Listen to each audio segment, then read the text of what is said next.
जय हिंद दोस्तों, नमस्कार। आपका स्वागत है सर्विस क्लासेज केजीजी में। साथियों, आज हम बात करने वाले हैं बीपीएससी शिक्षक भर्ती 2023 को लेकर। फिजिक्स की एचडी क्लास के अंतर्गत साउंड आप देख रहे हैं कैसे साउंड है और कैसे साउंड चल रहा है। कल हम आपको जो है फिजिक्स की एचडी क्लास के तहत लाइट कराए थे, लेकिन वहां पर आपको हमने एक पीडीएफ के माध्यम से कराया था, तो बहुत मजा नहीं आया होगा। इसलिए आज पूरा लिख कर कराएंगे आराम से। आप लोग शॉर्ट नोट बनाइए और साउंड में इससे ज्यादा प्रश्न नहीं पूछे जाएंगे। साथ ही साथ आपको हर दिन बीपीएससी शिक्षक भर्ती 2023 के लिए महत्वपूर्ण समान अध्ययन प्रश्न श्रृंखला दी जाती है, जो कि पूर्णतः बीपीएससी के पैटर्न पर आधारित है और यहाँ से 2 प्रश्न पक्का आने की संभावना है। और अभी तक कुल 7 प्रश्न आपको उपलब्ध करा दिया गया है। और आपको यह भी बताया गया है कि बीपीएससी चेयरमैन का ट्विटर अकाउंट क्यों बैन हो गया है। और पूरा एचडी क्लास है, इस तरह से एकदम एचडी फोटो के साथ आपको कराएंगे। Okay okay. और अगर आपने अभी तक यह बीपीएससी शिक्षक भर्ती 2023 को लेकर लाइट की क्लास नहीं देखी है, फिजिक्स की एचडी लाइट क्लास, तो जरूर देखिए। और आईपीएल 2023 को लेकर, जहां से हर एग्जाम में 1 नंबर पक्का है, अगर आपने ये भी नहीं देखा है जरूर देखें। और साथ ही साथ भारत का संपूर्ण भूगोल क्लास 9 के बुक से करा दिया गया है। तो बहुत सारे, और आप लोग अब अगर नहीं पढ़ रहे हैं तो बहुत दिक्कत है, क्योंकि आपको पता है ऑनलाइन आवेदन प्रारंभ हो जाएगा 15 तारीख से और 12 जुलाई तक आपका फॉर्म भराएगा और उसके बाद आपको परीक्षा देना है। तो करंट अफेयर सारा कुछ कराया जा रहा है। तो आइए स्टार्ट करते हैं, चलते हैं अपने ऑनलाइन कक्षा में, जहां की आपको डिटेल से कराएंगे साउंड। ये साउंड की है एचडी क्लास साथियों, बीपीएससी शिक्षक भर्ती 2023 के लिए। ओके। और आपने अभी तक इन सभी क्लासों को नहीं देखा है तो जरूर देखिएगा। आइए स्टार्ट करते हैं साउंड। साउंड को समझने से पहले हमें सबसे पहले समझना होगा वेव। क्या समझना होगा? वेव समझना होगा, जिसको हम लोग हिंदी में क्या कहते हैं? तरंग कहते हैं। क्या कहते हैं? तरंग। ये तरंग को हमको समझना होगा, तरंगे। अब तरंगे कितने प्रकार की होती है? तो किसी भी माध्यम में उत्पन्न विक्षोभ को क्या कहते हैं? तरंग कहते हैं। अगर आपसे कोई पूछे तो आप क्या कहिएगा? किसी भी माध्यम में उत्पन्न विक्षोभ को क्या कहते हैं? को तरंग कहते हैं। ओके। चाहे किसी भी माध्यम में हो, जो विक्षोभ पैदा होगा उससे जो होगा उसको क्या कहेंगे? हम लोग तरंग कहेंगे। ओके, बड़ा लिखेंगे। अब तरंग कितने तरह के होते हैं? तो 2 तरह के होते हैं। तरंग कितने तरह के होते हैं? 2 तरह के होते हैं। ओके। एक आपका कौन सा तरंग है? तो विद्युत इलेक्ट्रोमैग्नेटिक वेव। इसे हम लोग क्या कहते हैं? विद्युत चुंबकीय तरंग। क्या कहते हैं? विद्युत चुंबकीय तरंग। और दूसरा तरंग हमारा क्या है? तो दूसरा तरंग है हमारा यांत्रिक तरंग। क्या है? यांत्रिक तरंग। और यांत्रिक तरंग भी 2 तरह के होते हैं प्यारे गुरुजी। पहला यांत्रिक तरंग आपका क्या होता है? तो अनुप्रस्थ। पूरा हिंदी में लिख रहा है क्योंकि हमें पता है कि ये बिहार की क्लास है। अनुप्रस्थ तरंगे और अनुदैर्ध्य तरंगे। ठीक है ना? अब देखिए, यांत्रिक तरंगे किसे कहते हैं? यांत्रिक तरंगों के चलने के लिए माध्यम की आवश्यकता होती है। ये निर्वात में नहीं चल सकता। यांत्रिक तरंगे कहाँ नहीं चल सकता है? निर्वात में। निर्वात में नहीं चल सकता है। ठीक है ना?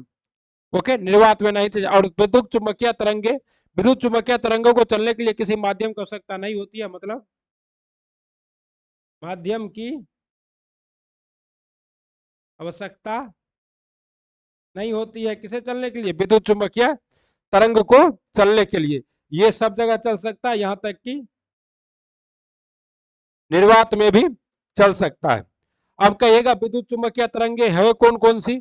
तो विद्युत चुंबकीय तरंग है साथियों आपका x raise, okay, gamma ray, उसके बाद आपका रेडियो तरंग, उसके बाद आपका दृश्य प्रकाश, क्योंकि दृश्य प्रकाश जहां से आ रहा है सन से, वहां पर क्या कोई सोर्स है? कोई माध्यम है? नहीं, निर्वात से होकर आता है। अवरक्त किरणें, आपका जो मोबाइल का जो रिमोट है या टीवी का जो रिमोट है उसमें कौन सी तरंगे यूज की जाती है? अवरक्त तरंगे। तो अवरक्त तरंगे कैसी तरंगे है? तो आपका विद्युत चुंबकीय तरंगे है। साथ ही साथ क्या होगा? UV ray. ओके। ये सभी मोस्ट इंपॉर्टेंट है। और आपका अनुप्रस्थ तरंगे, अनुप्रस्थ तरंगे किसे कहते हैं? जो ठोस एवं द्रव में सिर्फ गति करता है उसे क्या कहते हैं? अनुप्रस्थ तरंगे। और ये तरंगे का दोलन कैसे होता है? ऐसे,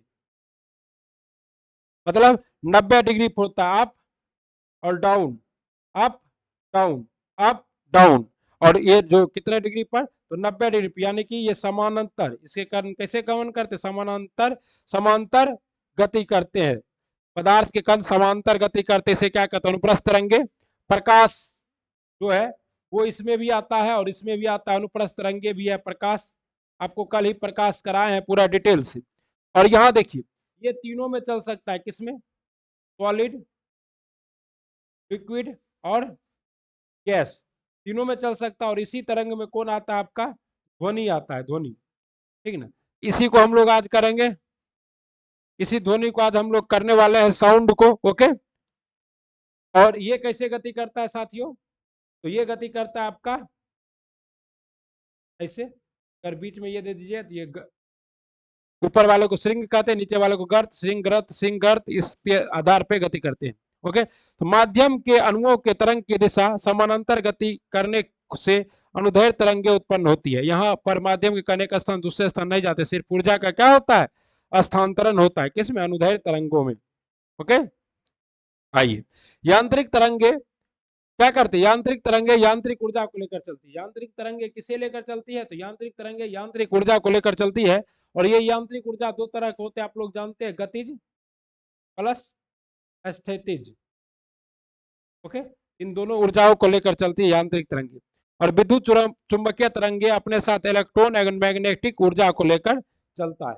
आइए अब हम लोग स्टार्ट करते हैं साउंड। क्या स्टार्ट करते हैं? साउंड स्टार्ट करते हैं। सब फोटो का जरूरत पड़ेगा। साउंड, जिसको आप लोग क्या कहते हैं? ध्वनि। क्या कहते हैं? ध्वनि कहते हैं। ओके, ये महेंद्र सिंह धोनी वाला ध्वनि नहीं, ध्वनि। अब ध्वनि एक कैसी तरंगे है? तो ये सबसे पहला हम लोग सिर्फ उतना लिखेंगे जो कि एग्जाम में पूछा जाएगा। तो अगर पूछे कि ध्वनि कैसा तरंग है, तो आप लिखिएगा कैसा तरंग है? अनुदैर्घ्य तरंग है। ओके, आगे चलते हैं। ध्वनि किससे? तो अनुदैर्घ्य तरंगे कहां कहां से गमन कर सकता है? ठोस, द्रव प्लस गैस। लेकिन क्या निर्वात में गमन कर सकता है? निर्वात में, निर्वात में गमन नहीं कर सकता है ध्वनि। ओके, अब कहेगा ध्वनि का स्पीड सबसे ज्यादा कहां होगा? तो सबसे ज्यादा होगा सॉलिड में। सॉलिड से कम किस में होगा? लिक्विड में। और लिक्विड से कम किस में होगा? गैस में। तो ध्वनि सबसे फास्ट कहां चलेगा? सॉलिड में। जैसे सॉलिड में मान लीजिए 6000 मीटर पर सेकेंड है, तो लिक्विड में होगा 1500 मीटर पर सेकेंड। और गैस में तो आपको पता है कितना होता है? 340 मीटर पर सेकेंड। ओके साथियों, ध्वनि की चाल सर्वाधिक कहां होती है? तो स्टील में होती है। ध्वनि की चाल सर्वाधिक कहां होती है? स्टील में होती है। कहां? स्टील में होती है सर्वाधिक ध्वनि। और जितना बता रहे हैं इससे ज्यादा बिल्कुल भी नहीं पूछा जाएगा। लेकिन एक स्टार मार्क कीजिए आप, अगर ये क्वेश्चन आ जाए तो आप ही बना सकते हैं। सबसे ज्यादा ध्वनि की चाल अगर पूछा जाए तो सर्वाधिक, सर्वाधिक जो है ध्वनि की चाल किसमें होती है साथियों? ये कार्बन में होती है। किसमें होती है? कार्बन में, सी में, सी में। ओके, ओके साथियों, और ध्वनि कैसे गमन करता है? तो देख रहे हैं ऊपर वाले को क्या कहते हैं? आपको इसको क्या कहते हैं? इसको कहते हैं श्रृंग, और इसको क्या कहते हैं? गर्त। श्रृंग और गर्त के रूप में करती है। और दो श्रृंगों के बीच के या दो गर्तों के बीच, एक second,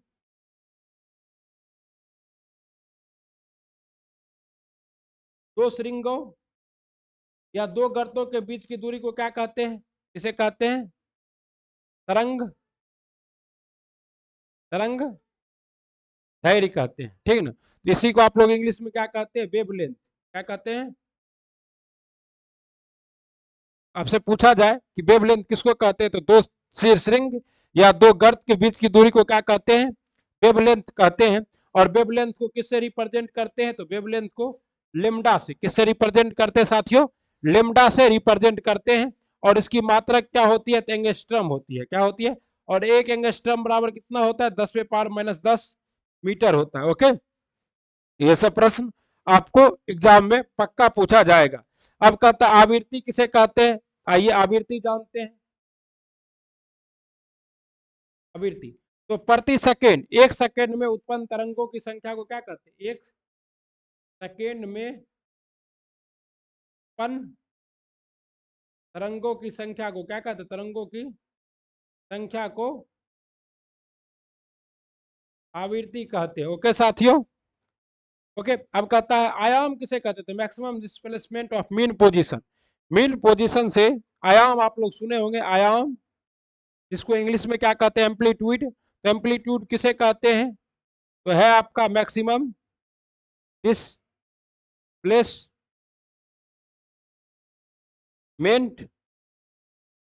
from mean position. Mean position से जो सर्वाधिक। और speed of wave, speed of wave या स्पीड ऑफ तरंग क्या होता है? तो v बराबर क्या होता है? F frequency into lambda, F into lambda होता है, एफ फॉर फ्रीक्वेंसी और एल फॉर लेमडा। और यूनिट क्या होता है इसका? तो हर्ट्ज होता है। आवृत्ति की इकाई क्या होती है? हर्ट्ज होती है। एच डैश, जिसे किस में डिनोट करते हैं? एच डैश में डिनोट करते हैं। आपको पता है इस क्लास में आपको बस तुरंत ही थ्योरी बताने के बाद लगभग लगभग बहुत सारे प्रश्न कराए जाएंगे। आइए अब आपको हर्ट्ज के हिसाब से बताते हैं। ये जो है आपका 0 से लेकर 20 हर्ट्ज तक के ध्वनि को क्या कहते हैं? इसे कहते हैं आपको इंफ्रासोनिक, या इसी को आप लोग कहते हैं अपश्रव्य। क्या कहते हैं? अब श्रव्य ध्वनि। इसे हम लोग क्या कहते हैं? श्रव्य ध्वनि, क्योंकि इस ध्वनि को हम लोग क्या कर सकते हैं? सुन सकते हैं। इसे क्या कहते हैं? श्रव्य। और ये हमारा क्या हो गया? ये हो गया पराश्रव्य ध्वनि। ओके। और अल्ट्रासोनिक पराश्रव्य ध्वनि से भी ज्यादा जो होता है, तो आप लोग याद रखिएगा 0 से 20 हर्ट्ज के ध्वनि को क्या कहते हैं? अपश्रव्य ध्वनि। ओके। उसके बाद 20 हर्ट्ज से लेकर 20,000 हर्ट्ज तक को क्या कहते हैं? श्रव्य ध्वनि। यहाँ किलो हर्ट्ज है, यानी कि आप याद रखिएगा 20 हर्ट्ज से 30,000 हर्ट्ज को ही हम लोग क्या कर सकते हैं? सुन सकते हैं। और ये बताने वाला कौन था? हर्ट्ज महोदय थे। उन्हीं के नाम पर इसका नाम क्या रखा गया है? मात्रा क्या रखा गया? हर्ट्ज। और 20,000 हर्ट्ज के ध्वनि को क्या कहते हैं? 20,000 से अधिक हर्ट्ज ध्वनि को पराश्रव्य ध्वनि कहते हैं। ओके। अब देखिए आप लोग याद रखिएगा जो बड़े जीव हैं, जैसे कहता है क्या चीज? वेल मछली, ये अपश्रव्य ध्वनि उत्पन्न करता है। हाथी अपश्रव्य ध्वनि उत्पन्न करता है। छोटा जीव जैसे बैट है, ये पराश्रव्य ध्वनि उत्पन्न करता है। और हम लोग सोनार में भी पराश्रव्य ध्वनि का प्रयोग करते हैं। इंडोस्कोपी में भी पराश्रव्य ध्वनि का प्रयोग किया जाता है। ओके। अल्ट्रासाउंड में भी पराश्रव्य ध्वनि का प्रयोग किया जाता है। तो सुनने योग्य ध्वनि की आवृत्ति कहां से कहां तक होती है? तो आपको पता है। आइए, सभी ध्वनि की आवृत्ति समान होती है, चाहे वो किसी भी। और एक बात याद रखिएगा कि ध्वनि की आवृत्ति हमेशा समान रहती है, चाहे वो किसी भी क्या रहे, चाहे वो किसी भी आवृत्ति को हो। ध्वनि का वेग हमेशा समान रहता है। ध्वनि का वेग हमेशा समान रहता है। ध्वनि का वेग हमेशा हमेशा क्या रहेगा? समान रहेगा साथियों। ओके। चाहे वो किसी भी आवृत्ति का हो, किसी भी आयाम का हो, उसका वेग हमेशा क्या रहेगा? समान रहेगा। चमगादड़ कैसा ध्वनि उत्पन्न करता है? तो पराश्रव्य ध्वनि। आप लोग देख रहे हैं चमगादड़ कैसा ध्वनि उत्पन्न कर रहा है?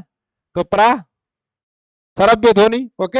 हाथी, गेंडा, व्हेल, ये सभी बड़े जानवर जो है ये क्या करता है? बड़ा जानवर, तो ये जो है अपश्रव्य ध्वनि उत्पन्न करता है। अपश्रव्य। ओके। और आपको पता है अश्रव्य ध्वनि, पराश्रव्य ध्वनि को कुत्ता, बिल्ली, चमगादड़ भी सुन सकता है। इसे पराश्रव्य को कौन सुन सकता है? तो कुत्ता, बिल्ली, चमगादड़। इसीलिए कहा जाता है कि चमगादड़ रात में उड़ता है और कुत्ता बिल्ली रात में इसी ध्वनि को सुनकर डर जाता है और जोर जोर से भौंकने लगता है। ओके। अब कहता है लो फ्रीक्वेंसी और लो पिच। लड़की की आवाज में कम तारत्व होते हैं। लड़की की आवाज में कम तारत्व की वजह से लड़की का आवाज कैसा होता है? सुरीला होता है। ओके। शोर। आइए अब हम लोग शोर के बारे में पढ़ते हैं। शोर मतलब क्या है? आपका लाउडनेस।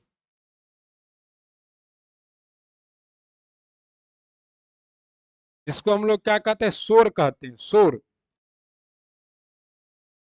ओके। तो कहता है ये, इसको हम लोग किस में नापते हैं? तो डेसिबल में। किसे नाम नापते हैं? डेसिबल में। शोर का इकाई क्या है? डेसिबल। एक बेल बराबर कितना होता है? एक एक बेल बराबर होता है 10 डेसिबल। ओके, कहता है हेयरिंग डैमेज, अगर आपका क्या कहता है कान, आप एक बार में बहरे हो सकते हैं अगर आप एक झटके में 120 डेसिबल का सुन ले तो। लेकिन कहता है अगर आप 85 डेसिबल का साउंड लगातार सुन रहे हैं तो आप फिर भी बहरे हो सकते हैं। इसीलिए कहा जाता है 100% वॉल्यूम के साथ आप लोग को एयरफोन जो है वो 5 से 7 मिनट ही यूज करना चाहिए। ओके, अगर आप 50% पर रखते हैं तो आप कितने देर तक यूज कर सकते हैं? तो लगभग जितना यूज करना है कीजिए, लेकिन आप 70% वॉल्यूम के साथ रखते हैं तो आप 18 घंटा सुन सकते हैं एयरफोन। इसीलिए कहा जाता है कि एयरफोन जब आप लगाते हैं तो आपका वॉल्यूम ऑटोमेटिकली की क्या हो जाता होगा, डाउन हो जाता होगा। और आप जब बढ़ाते होंगे तो आपसे पूछता होगा कि ये क्या कर सकता है, आपको हेयरिंग डैमेज कर सकता है। देखिए अमूमन जो है पीसफुल स्लीपिंग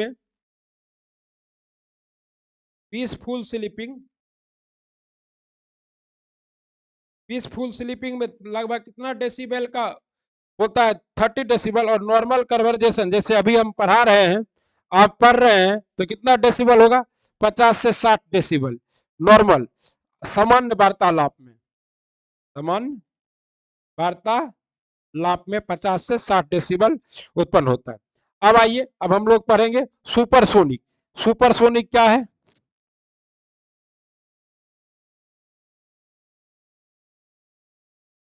सुपरसोनिक मिसाइल, ये पराध्वनिक मिसाइल, इसी को क्या कहते हैं? सुपरसोनिक मिसाइल को ही क्या कहते हैं? पराध्वनिक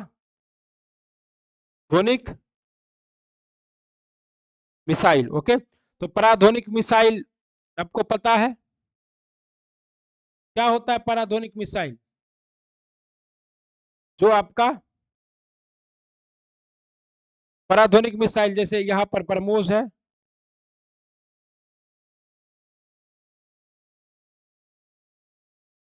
ब्रह्मोस आपको पता है, ब्रह्मपुत्र और मूसा नदी से बना है ब्रह्मपोस। तो ये इंडिया और रसिया का बना हुआ है, इंडिया प्लस रसिया के द्वारा बना हुआ ब्रह्मोस मिसाइल। इसकी गति कितनी है? तो 290 किलोमीटर पर आवर है। और ये जो है 2.8 मैक है। कितना है? मैक। और एक मैक क्या होता है? तो मैक किसको कहते हैं? मैक संख्या। तो मैक संख्या है कि किसी भी माध्यम की चाल या किसी भी वस्तु की चाल बटे ध्वनि की चाल को क्या कहते हैं? मैक संख्या। मतलब वस्तु की चाल चाल बटे में आपका क्या होगा? हवा में ध्वनि की चाल, हवा में ध्वनि की चाल, इसी को क्या कहते हैं? मैक संख्या कहते हैं। तो जो जो क्या रहता है, जो आपका एक 1.2 मैक से 5 मैक तक होता है उसे कहते हैं सुपरसोनिक। ओके, और जो 5 मैक से ज्यादा होगा उसे कहेंगे हाइपरसोनिक। क्या कहेंगे? Hypersonic missile. ओके, तो भारत के पास अभी हाइपरसोनिक तो नहीं है। भारत ने क्या किया? सुपरसोनिक मिसाइल का प्रक्षेपण किया है। और सब सोनिक किसको कहते हैं? सब सोनिक मिसाइल, तो जिसका क्या हो, जिसका जो है स्पीड 0.8 मैक से कम हो, 0.8 मैक से कम हो, उसे क्या कहते हैं? सब सोनिक कहते हैं। ओके, तो ये आपका क्या था? Panasonic, ultrasonic. ओके, एक मैक स्पीड साउंड के स्पीड के बराबर होता है। मैक तभी होगा जब वस्तु की चाल क्या होगी? ध्वनि की चाल के बराबर होगी। अब कहता है इको। आइए लड़का वाला फोटो लगाए हैं इको के लिए। हाँ, देखिए ये लड़का है। कभी कभी आप पहाड़ों में गए, कहीं वादियों में गए और अपनी गर्लफ्रेंड को खुश करने के लिए आपने इधर से चिल्लाया उसका नाम, और उधर से फिर उसी का नाम वापस आया और आपने कहा देखा मैं तुमसे कितना प्यार करता हूं, मैं जो बोलता हूं उधर से वही जवाब आता है। सच्चा प्यार। क्या राजा हिंदुस्तानी मूवी में देखे होंगे आप लोग क्या? इसके लिए इको के लिए, प्रतिध्वनि के लिए वस्तु, आवाज करने वाले वस्तु और परावर्तक सतह के बीच में कितना कितना दूरी होना चाहिए? तो लगभग 17 मीटर का दूरी होना चाहिए। कितना मीटर का दूरी होना चाहिए? 17 मीटर का दूरी होना चाहिए। और ये जो है आपको कैसे पता कर सकते हैं? तो डिस्टेंस बराबर क्या होता है? Speed into time. और आपको पता है कि स्पीड हवा में ध्वनि की चाल 343 और टाइम मान लीजिए 0.1 सेकेंड में ही ऐसा होगा। तो जब आप इसको सॉल्व कीजिएगा तो आपका कितना आएगा 17.15 मीटर। तो यानी इतना डिस्टेंस पर आप रहिएगा तो आपको प्रतिध्वनि सुनाई देगा। ओके, और कहते भी है कि देखना जो है 1/16 सेकेंड तक देखने का काम हो सकता है, और सुनने का काम मात्र 1/10 सेकेंड तक हो सकता है। इसलिए 0.1 सेकेंड से इसको क्या किया गया है, मल्टीप्लाई किया गया।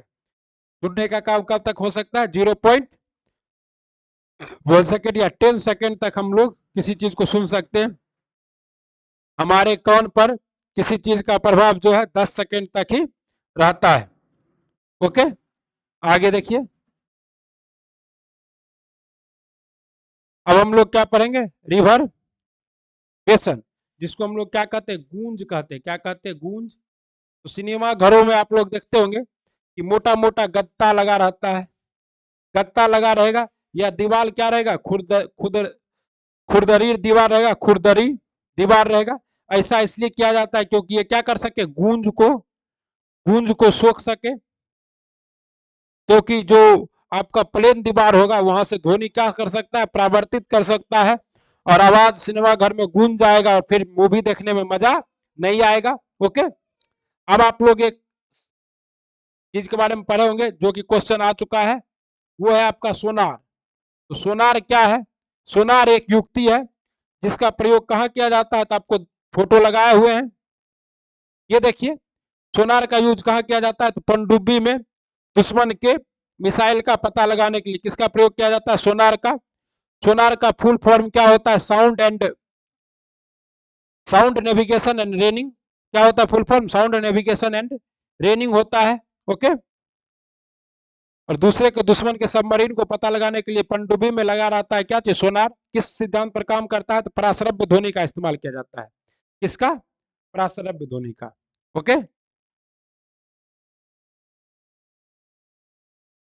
और इसका फुल फॉर्म आप लोग याद रख लीजिएगा, काहे कि पूछा जाता है, sound navigation and GING ranging, sound navigation and ranging. Okay, to find the submarine. और समुद्र के अंदर परे मान लीजिए कोई जहाज खो गया है तो उसको ढूंढने में भी किसका प्रयोग किया जाता है, सोनार का ही प्रयोग किया जाता है। और समुद्र की गहराई किससे नापते हैं, तो ये नापते हैं आपको पैदोमीटर से। ओके, समुद्र की गहराई पैदोमीटर से नापते हैं। आइए अब आपको बताते हैं डॉपलर प्रभाव के बारे में। डॉपलर प्रभाव आप लोग सुने होंगे,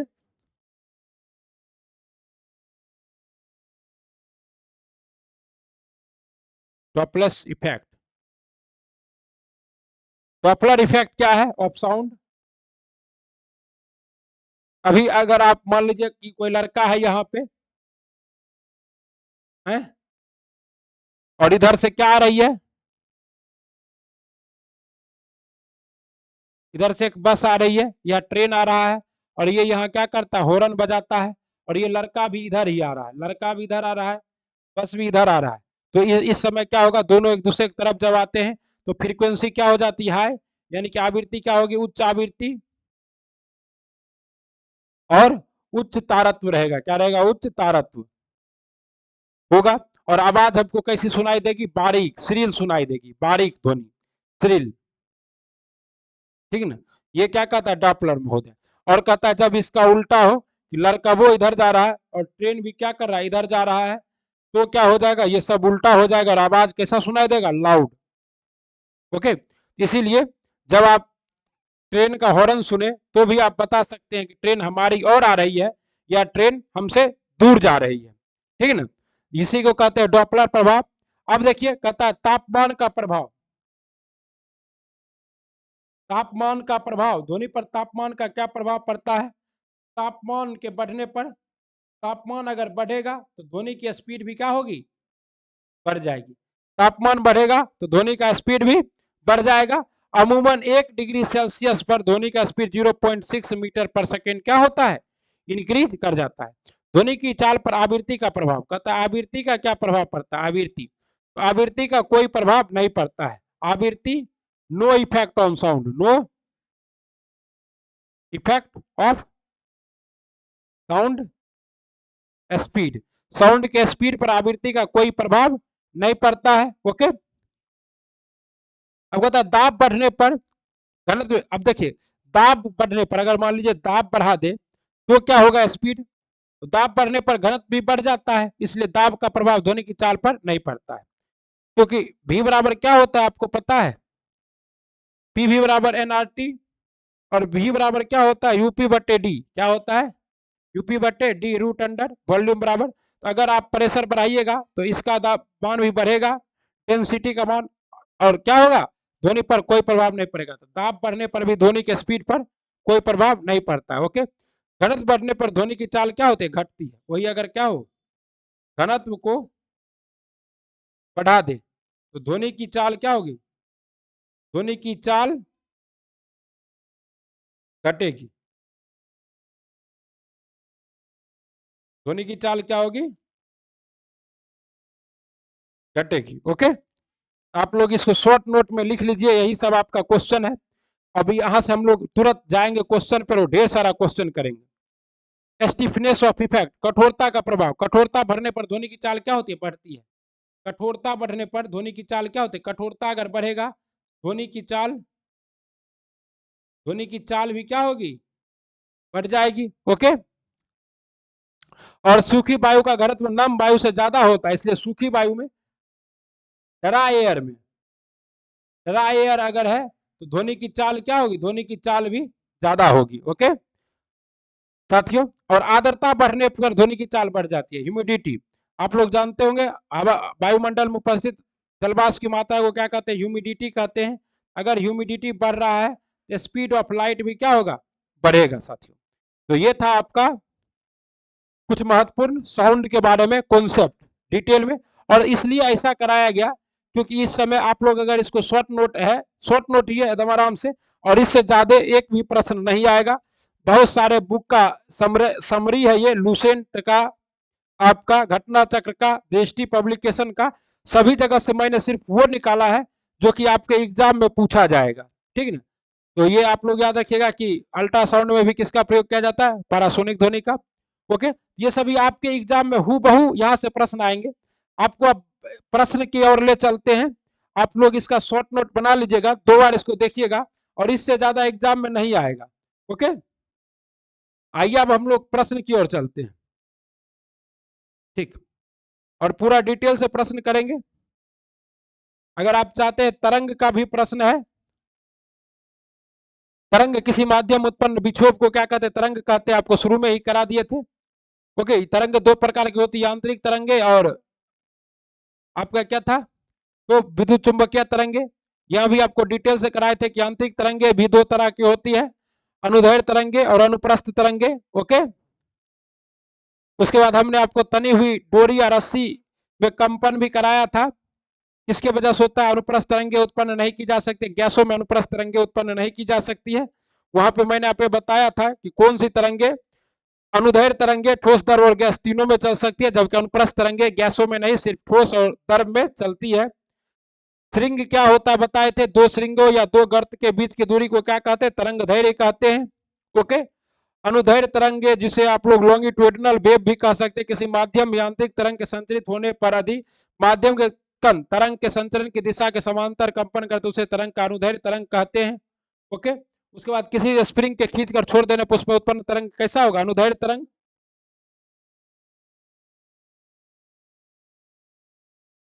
ओके, और अगर आप लोग क्या कीजिएगा, कहीं ठहरे हुए पानी में कंकर न मारो, हलचल सी मच जाती है।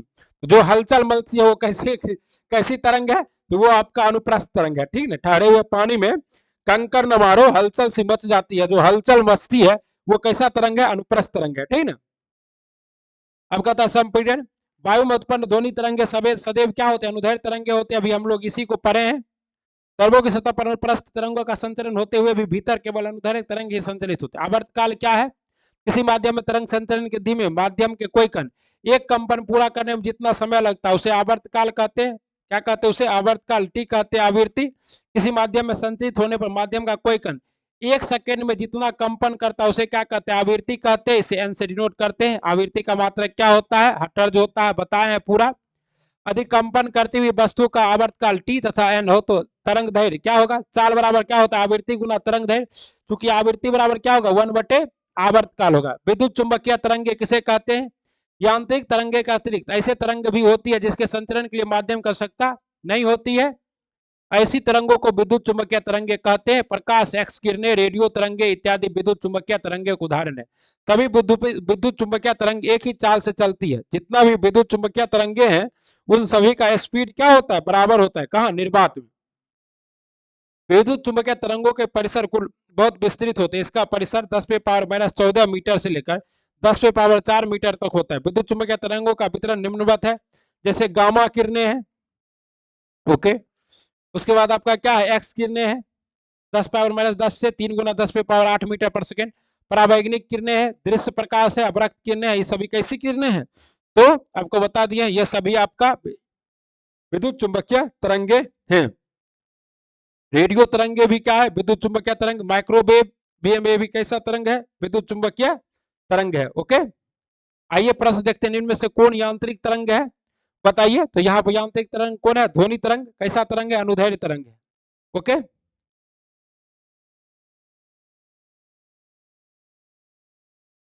अगला देखिए, दीर्घ रेडियो तरंगे पृथ्वी की सतह पृथ्वी की किस सतह से परावर्तित होती है। दीर्घ रेडियो तरंगे आयन मंडल से परावर्तित होती है, आपको पता है।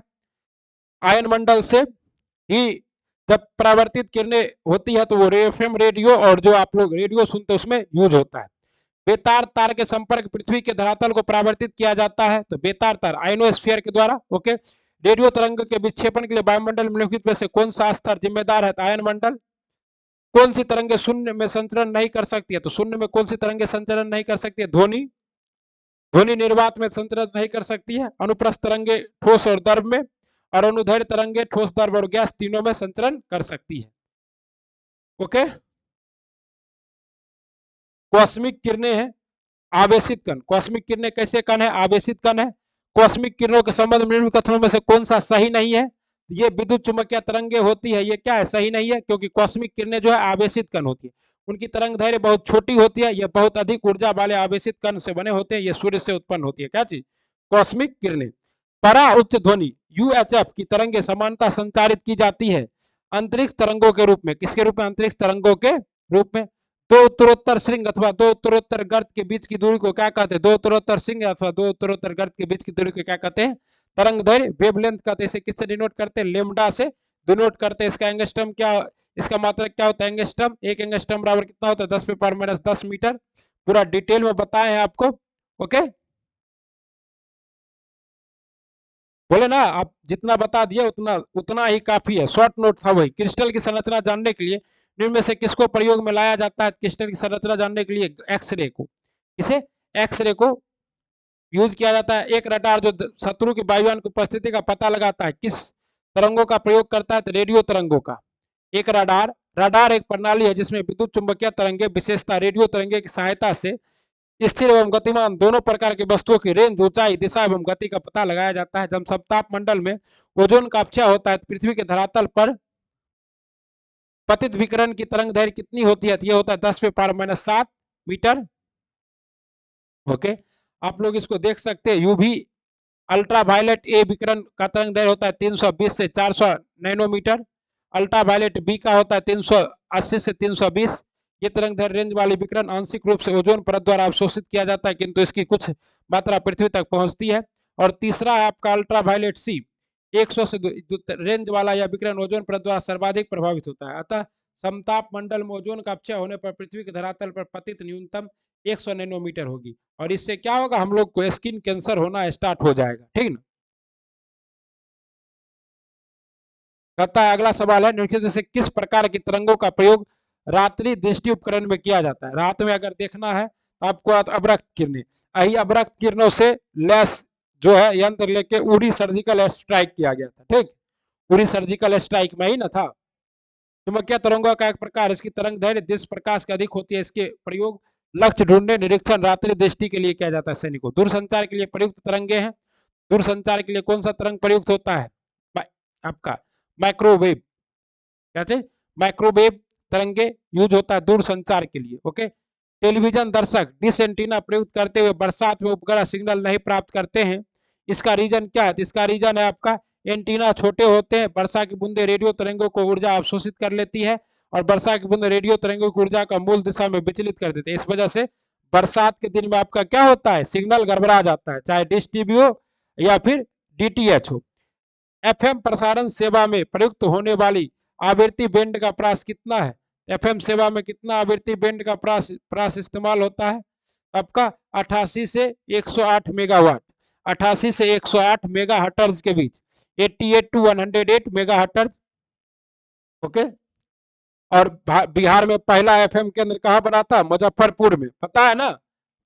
आंतों के रोग के निदान के लिए निम्न किरणों का उपयोग किया जाता है। तो आंतों के रोग के निदान के लिए एक्स किरणों का प्रयोग किया जाता है।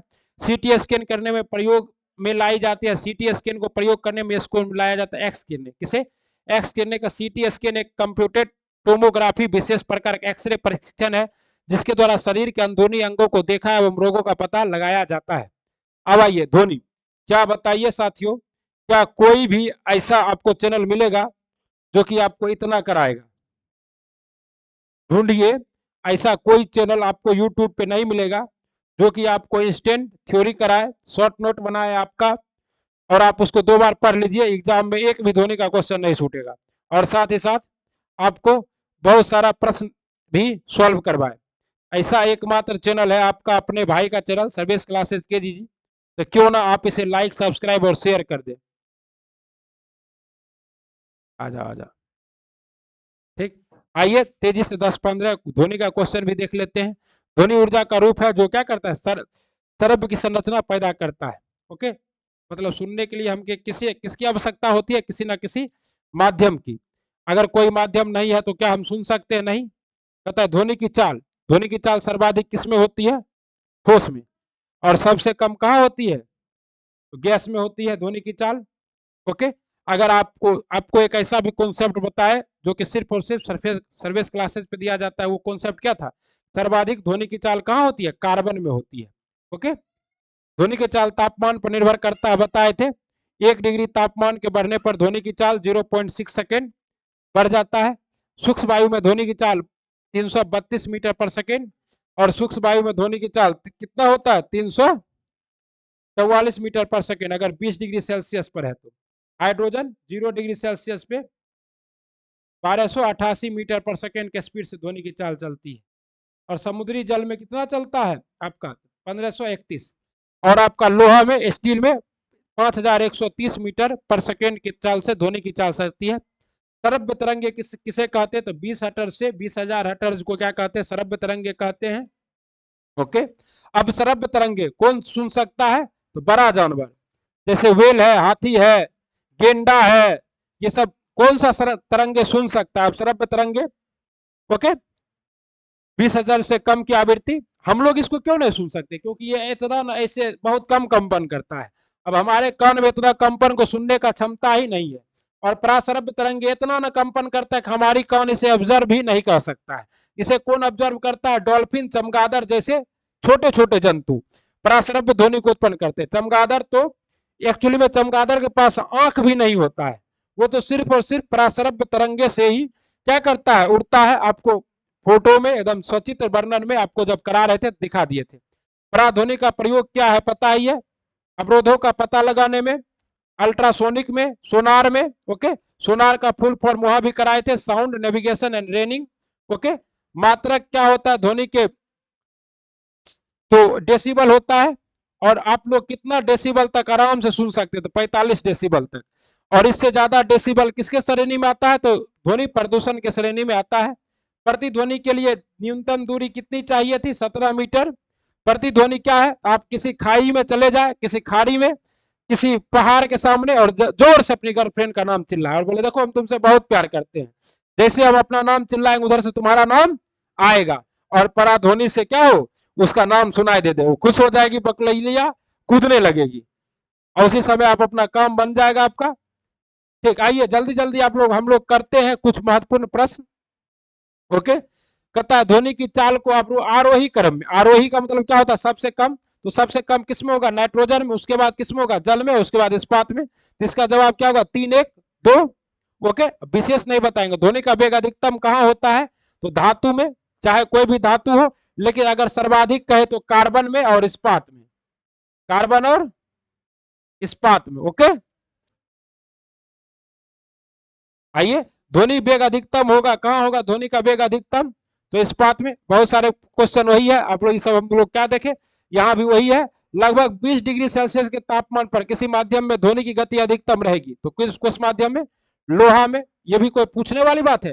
ध्वनि तरंग कैसी है? तो ध्वनि तरंग क्या निर्वात में चल सकती है? तो बिल्कुल नहीं चल सकती है, क्योंकि ध्वनि कैसी तरंग है? अनुदैर्घ्य तरंगे है, और अनुदैर्घ्य तरंगे ठोस, द्रव और गैस तीनों माध्यम से होकर चल सकती है। अतः क्या है आपका डी सही है।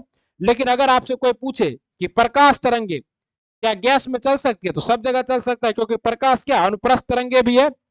और अभी एक और बताए थे ना, ठहरे हुए पानी में कंकर न मारो, हलचल सी मच जाती है। हलचल मचता है तो कौन सा तरंग उत्पन्न होता है? बताइए। नीचे दिए गए विकल्प में किसमें ध्वनि आर पार नहीं की जा सकती थी? निर्वात में। निर्वात किसे कहते हैं? जहां कुछ भी ना हो। चंद्रमा पर अपनी गर्लफ्रेंड को लेकर जाइएगा, आपको कतनो गरियाएगी, आप सुन पाइएगा? बिल्कुल नहीं। कि और चंद्रमा पर जब नील आर्मस्ट्रांग गए होंगे तो अपने साथी से बात कर पाए होंगे? बिल्कुल नहीं। म्यूजिक कंसर्न के लिए हॉल की दीवारों को क्या किया जाता है? तो ध्वनि अवशोषण करने के लिए हॉल की दीवारों को खुरदरा बनाया जाता है। और आप कभी कभी देखते होंगे किसी किसी यूट्यूबर का में अब कल एक मोटा आ गया है, जैसे पैर पोछना नहीं होता है, उसे दीवार में ठोकना होता है, उसको दीवार में पूरा लगा दिया जाता है, जिससे वो पूरा ध्वनि को क्या कर लेता है? अवशोषित कर लेता है और गूंज से बचा देता है। स्पष्ट रूप से प्रतिध्वनि सुनने के लिए दूरी कितना चाहिए? 16.5 फीट। ओके, आइए अब कुछ लास्ट में कुछ मजेदार सवाल है, तो पहले उसको करते हैं। ओके, और आप लोगों को यह क्लास कैसा लगा कमेंट बॉक्स में चिपकाइएगा। जब अच्छा रिस्पॉन्स आएगा तभी ना और कंटिन्यू किया जाएगा। और शॉर्ट नोट भी आप लोग का बनवा दिए। चलिए, निम्नलिखित में से कौन सा विद्युत चुंबकीय विकिरण टेलीविजन के दुरस्थ, मतलब आपका जो रिमोट है या आपका जो मोबाइल का रिमोट है, उसमें कौन सा तरंग है जिसकी वजह से आपका दूर बैठे आप क्या करते हैं? टीवी को ऑन कर लेते हैं। तो उसमें जो तरंग है, जो तरंगे होती है, उसे क्या कहते हैं? अवरक्त किरणें। अवरक्त किरणों की वजह से ही क्या करते हैं? आप दूर बैठे ही अपने टीवी को ऑन कर लेते हैं, एम्पलीफायर के आवाज को क्या करते हैं? बढ़ा देते हैं, घटा देते हैं। ओके, सामान्य टीवी रिमोट में तो वही अवरक्त किरणें। एक ही क्वेश्चन है। ओके, जब टीवी स्विच ऑन किया जाता है तो आप ये बताइए कि प्रकाश का चाल कितना है? कल ही आपको बताया है 3 गुना 10⁸ मीटर पर सेकेंड, और ध्वनि का चाल है मात्र 332 मीटर पर सेकेंड। तो जब आप टीवी ऑन करते हैं, तो जब आपका टीवी का स्क्रीन जलता है, ठीक उसी समय आपको टीवी का आवाज भी सुनाई देता है। इसका रीजन क्या है? कुछ नहीं, ऐसा टेक्नोलॉजी यूज किया जाता है टीवी में। क्या लगाया जाता है टीवी में? ऑडियो सिंक्रोनाइजर लगाया जाता है, ठीक ना। और ऑडियो सिंक्रोनाइजर लगाने की वजह से टीवी में जिस समय आपका पिक्चर दिखता है, उसी समय आपका क्या दिखता है? आवाज दिखता है। मतलब आवाज के हिसाब से ही आपको पिक्चर दिखाया जाता है, ना कि पिक्चर के हिसाब से आवाज दिखाया जाता है, ठीक ना। इसीलिए गाना पहले रिकॉर्ड किया जाता है और फिर हीरोइन और हीरो उसको गा के रिकॉर्ड बाद में करता है। उसका फिल्मांकन क्या होता है? बाद में। स्टूडियो में पहले गा लेता है। ओके, तो दोनों एक साथ सुनाई देगा, ठीक ना साथियों। चलिए आगे, कहता है इनमें से किसकी तरंग लंबाई सबसे अधिक होगी? देखिए, ये मोस्ट इंपॉर्टेंट है। सबसे अधिक तरंग लंबाई किसकी होगी? रेडियो तरंगों की। और ये आपका एकदम डिसेंडिंग ऑर्डर में है। सबसे ज्यादा तरंग लंबाई रेडियो की, उसके बाद माइक्रोवेव की, उसके बाद अवरक्त किरणें की, दृश्य प्रकाश की। दृश्य प्रकाश में सबसे ज्यादा तरंग दैर्घ्य किसका होता है? लाल का। और सबसे कम बैगनी का, फिर पराबैंगनिक का, और फिर एक्सरे का, और फिर गामा किरण का। सारे गामा नहीं, ये गामा अलग है। ओके, और यहाँ देखिए सारे गामा वाला भी क्वेश्चन पूछ दिया, सारे गामा पाधा नी। और इस सब का आपको अलग अलग क्या दिया हुआ है? आवृत्ति दिया हुआ है। और इसी आवृत्ति पर वो आवाज निकलता है, तब धुन बनता है। ऊपर नीचे होगा तो नहीं निकलेगा। अब मान लीजिए जिसको बजाने नहीं आता, हमको दे दीजिएगा तो हम खरखरा कर देंगे तीनों सब दबा, पता नहीं चलेगा सारे गामा निकला कि सारे ससुर निकल गया है, ठीक ना। विस्तृत रूप से प्रयुक्त संगीत संगीत स्वरग्राम, जिसे टोनटनी स्वरग्राम कहते हैं, 7 आवृत्ति होता है। इसका जवाब था आपका, नीचे बता ही दिए। चलिए, मनुष्य के लिए मानव ध्वनि स्तर है, मतलब मनुष्य के लिए मानक ध्वनि स्तर कितना है? तो 60 डेसिबल तक। ओके, और कभी आपका पड़ोसी झगड़ा करने लगे तो वो कहां तक चला जा सकता है? 70-80। डीजे बजा रहे तो 110, लेकिन अगर 120 प्लस आप 1 मिनट से ज्यादा सुनिएगा तो आपका क्या होगा, श्री राधे श्री राधे, उसके बाद आप सुनने लायक नहीं रहिएगा। डेसिबल इकाई का प्रयोग किया जाता है किसमें, ध्वनि की तीव्रता मापने में। ओके, डेसिबल इकाई का प्रयोग किया जाता है ध्वनि की तीव्रता मापने में। ओके, तब करा ही दिए, डेसिबल मापने में प्रयोग किया जाता है ध्वनि की तीव्रता। ओके, चमगादड़ कैसे प्रासरभ ध्वनि का प्रयोग करता है ये आपको बता दिए, उसकी रात्रि वेद पराध्वनि निकालते और उन्हीं के द्वारा क्या करते हैं, निर्देशित होकर उड़ता है। एक जैव पद्धति जिसमें प्रासरभ ध्वनि का प्रयोग किया जाता है वो आपका क्या है, सोनोग्राफी। सोनोग्राफी जैसे अल्ट्रासाउंड होता है उसी तरह सोनोग्राफी होता है। ओके, और आपको कल बताए थे इंडोस्कोपी, अगर आपके पेट में पत्थर है, कभी कभी पेट दर्द करता है तो आप इंडोस्कोपी करवाते, तो उसमें क्या होता है, टोटल इंटरनल रिफ्लेक्शन, पूर्ण आंतरिक परावर्तन का यूज होता है। और अगर आप सोनोग्राफी करा रहे हैं तो आपका किसका यूज होगा, पाराध्वनिक तरंगों का। प्रासरभ ध्वनिया वे ध्वनिया जिसकी आवृत्ति 20,000 हर्ट्ज से अधिक होती है। ओके, चंद्रमा की धरातल पर दो व्यक्ति एक दूसरे से बात नहीं सुन सकते क्योंकि वहां चंद्रमा नहीं है। ध्वनि का वेग अनुमान होता है कितना होता है, 330 मीटर पर सेकेंड। ये है प्रकाश का वेग, ये भी नहीं है, प्रकाश का वेग अब होगा। ओके, तो ये सभी प्रश्न आपको करा दिया गया है। तो बताइए कि क्लास कैसा लगा। ये था आपका कैसा क्लास, ये था आपका साथियों एचडी क्लास। किसकी एचडी क्लास, बिल्कुल सही पकड़े हैं, ये था आपका साउंड का एचडी क्लास, फिजिक्स की एचडी क्लास साउंड। देख रहे हैं कैसे एकदम डीजे बज रहा है और सब कूद रहा है। तब आपको पता है कि जब डीजे बजे और सब कूदे या फिर आप ईयरफोन लगाकर नाचे, तो याद रखें कि ईयरफोन का वॉल्यूम अगर फुल रखते हैं 100, तो आप मात्र 7 मिनट तक ही ऐसी म्यूजिक को सुन सकते हैं। ये है व्हेल मछली, जो कि कौन सा ध्वनि उत्पन्न करता है, श्रव्य तरंगे। ओके, ऑडिबल और प्राश्रव्य कौन उत्पन्न करता है सब बताए हैं, और कैसे इको ध्वनि आता है। ओके, और बीपीएससी चेयरमैन का जो ट्विटर अकाउंट को ब्लॉक कर दिया गया है वो भी बताए थे। मतलब अब आप लोग कुछ भी नहीं कर सकते। और लाइट का एचडी क्लास देख लिए होंगे आप लोग, आईपीएल 2023 का पूरा इंफॉर्मेशन आपको एक ही वीडियो में A to Z जानकारी दे दिए हैं। हर एग्जाम में 2 प्रश्न आता है। अगर आप यहाँ तक देख रहे हैं तो दिल से thanks for watching service classes KG ji.